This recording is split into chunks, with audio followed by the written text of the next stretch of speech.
네, 민사소송 절차 선진화에 관한 연구 책임을 맡았던 김명수 부연구위원입니다. 저희 공동 연구진으로서는 저희 실태조사를 했기 때문에 실태조사를 담당하셨던 예, 이석환 한양대 행정학과 교수님이 있고 나머지는 연구 지원을 맡았던 김지윤 조사연구원과 이소담 인턴 연구원이 있었습니다.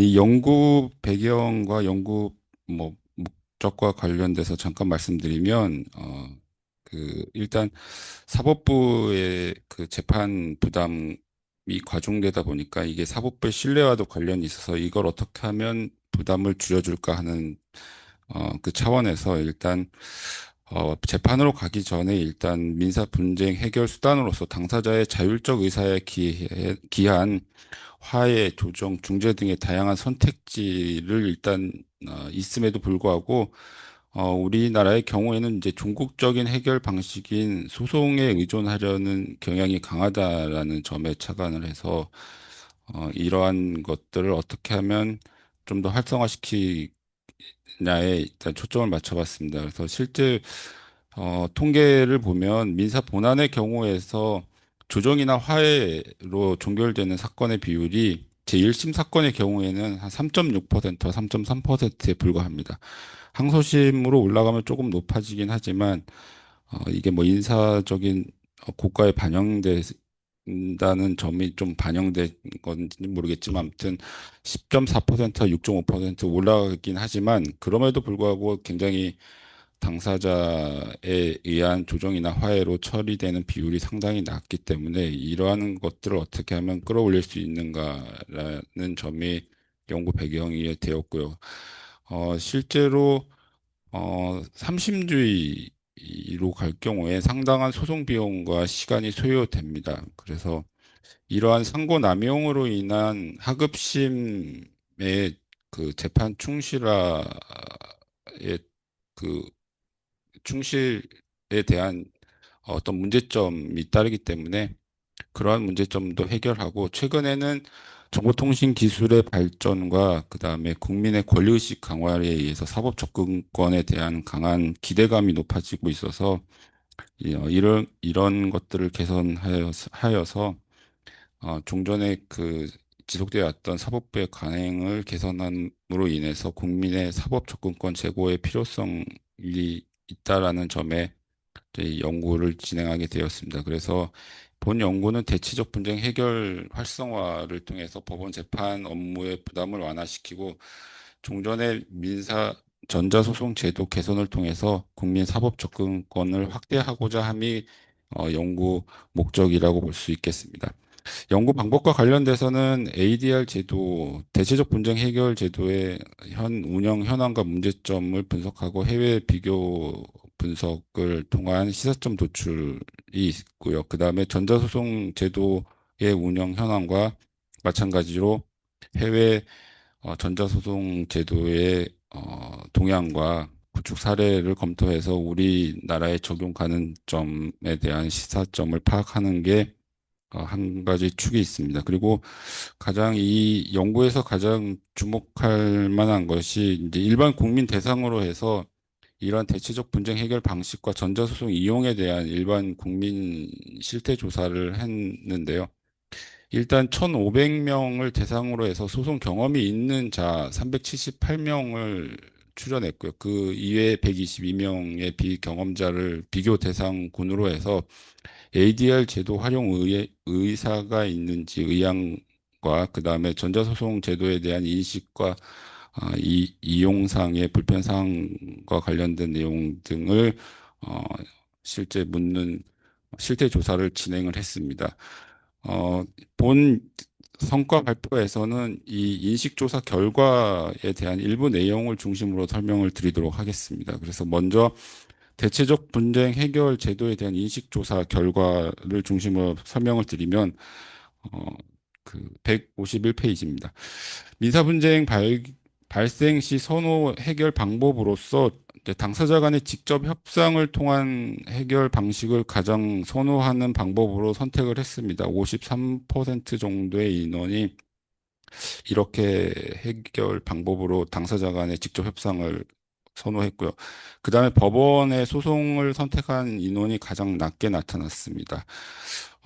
그리고 이러한 결과는 일단 소송 경험자와 소송 경험이 없는 사람 간의 관련성이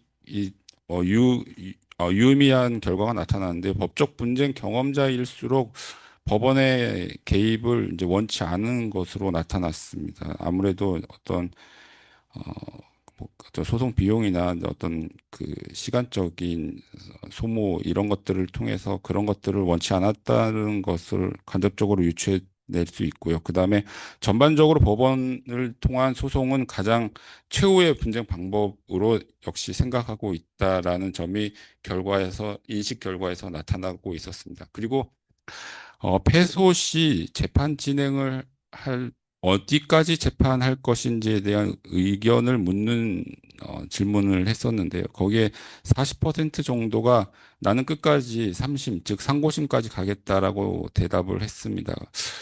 여전히 일반 국민들의 인식에는 소송이 일단 진행되면 나는 끝까지 가보겠다라는 삼심주의 경향이 강하게 작용하고 있었습니다. 그리고 ADR에 대한 인식도 조사와 관련돼서 인식을 물어봤는데 모른다라고 대답한 인원이 약 한 45%로 나타나 있는데 이거는 소송을 경험한 사람과 소송을 경험하지 않은 사람과의 약간 그 분석의 차이가 그러니까 정도의 차이가 나타나는데 아무래도 분쟁 과정에서 다양한 해결 방법을 강구하다 보니까 이렇게 다양한 분쟁 해결 방법이 있다라는 것을 아마 발견을 하고 이렇게 분쟁 경험자와 비경험자 사이에 ADR에 대한 인지도 차이가 나타난 것으로 파악되고 있습니다. 그리고 ADR에 대한 홍보 및 활용 필요성과 관련돼서는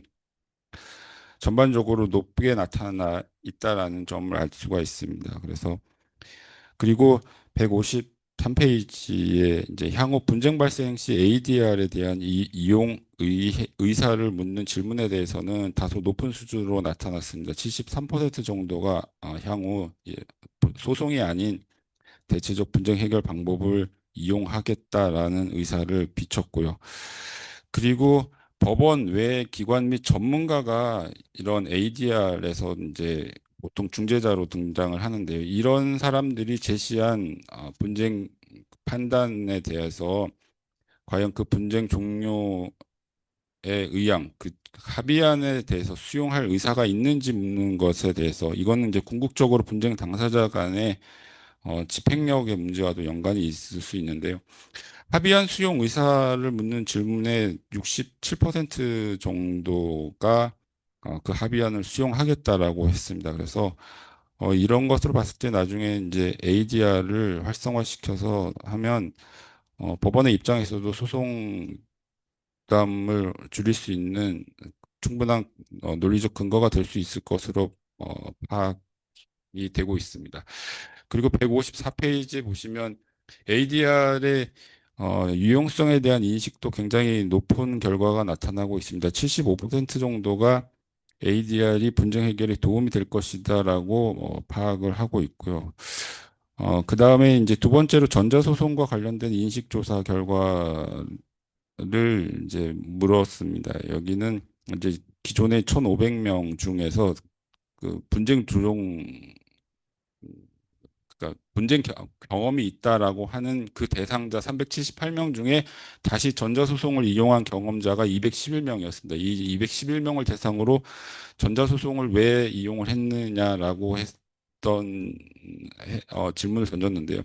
시간 및 비용 절약을 가장 높은 순으로 꼽았습니다. 이건 아무래도 기존 일반 소송 제도의 문제점이 가장 이 시간과 비용이 많이 들었다라는 그런 문제점이 있었기 때문에 이런 문제점을 반영한 결과라고 판단이 되었습니다. 그리고 전자소송 이용 시 불편사항으로 제일 꼽았던 것이 용어와 절차의 어려움이라고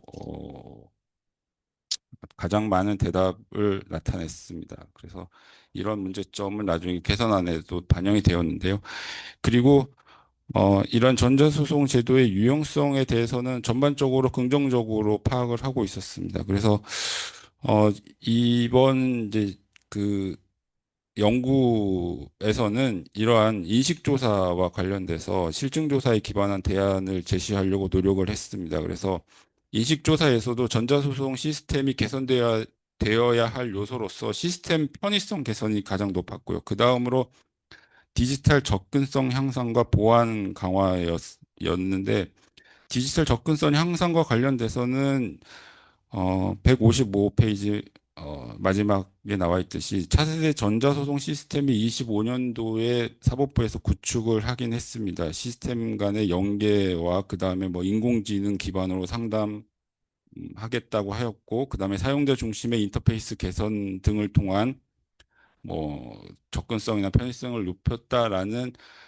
사법부의 자체적인 평가가 있긴 했지만 제가 국가소송을 대리하는 정부법무공단 소속 그 변호사를 이제 직접 면담 조사를 했는데 여전히 소제기 시에 소송 당사자가 관련 행정 서류를 상당 부분 많이 첨부를 해야 되고 그다음에 심지어 법원이 그 관장하고 있는 뭐 예를 들어 등기 같은 경우에 부동산 등기가 됐든 뭐 이런 것들 그런 뭐 서류조차도 직접 첨부해야 하는 이런 불편함을 호소하는 경우가 있었습니다. 그래서 이런 유관기관과의 시스템뿐만 아니라 법원이 관장하고 있는 이러한 어, 그 각종 서류 이런 것들도 좀 본인 동의 절차나 이런 것들을 통해서 좀 간편하게 좀 할 수 있는 시스템이 좀 더 완비되어야 이게 사용자 중심의 시스템으로 개편이 되는 게 아닌가라는 것이 정책 제안으로 이루어졌고요. 그다음에 디지털 취약 계층과 지원 관련돼서 이 사법 시스템 접근이 용이하지 않은 계층으로 고령자와 장애인들이 이제 여기에 해당이 된다라고 볼 수가 있겠습니다. 그래서 이런 디지털 취약 계층에 대한 지원 강화가 필요할 것 같다라는 제언을 했고요. 그다음에 아까 말씀드렸듯이 그 가장 그, 그 인식조사에서 필요한 것이 이제 디지털 접근성 향상과 시스템 편의성 개선으로 손을 꼽았는데요. 일반인들 입장에서는 법률 용어가 굉장히 어렵다라는 게그 소송 절차에서 나타났습니다. 뭐 예를 들어 해방 공탁이나 뭐 피압류 채권 그 각종 법률 용어에서 앞에 피자가 붙어 있으면 이 도대체 어떤 사람에 해당이 되고 누가 해당이 되는지에 대해서 굉장히 혼란을 주고 있기 때문에 이런 용어 자체를 조금 쉽게 해줄 필요가 있다. 그리고 뭐 예를 들어 영국 같은 경우에는 그 소액 사건이 시작되는 개시되는 그 절차 시스템에 굉장히 쉽게 풀어서 쓰는 그런 절차를 마련하고 있는데 우리나라 같은 경우에는 어, 그 사법 시스템 자체가 다 법률 용어로 이루어졌기 때문에 접근성이 굉장히 어렵다라는 설문조사가 나타났습니다. 그래서 이렇게 법률 용어 없는 완전히 없게 하는 건 좀 불가능하겠지만 좀 쉽게 접근할 수 있는 그런 인터페이스 사용이 필요하다라는 점을 제안을 했습니다. 그래서 이런 것들을 통해서 사용자 중심의 민사 절차 시스템을 구축을 하고 사회 약자의 사법 접근성 제고가 이루어져서 누구나 사법 절차와 사법 서비스에 동등하게 접근하고 참여할 수 있는 계기가 될 수 있었으면 좋겠다라는 게 저희 연구 보고서의 결과라고 볼 수 있겠습니다. 이상입니다.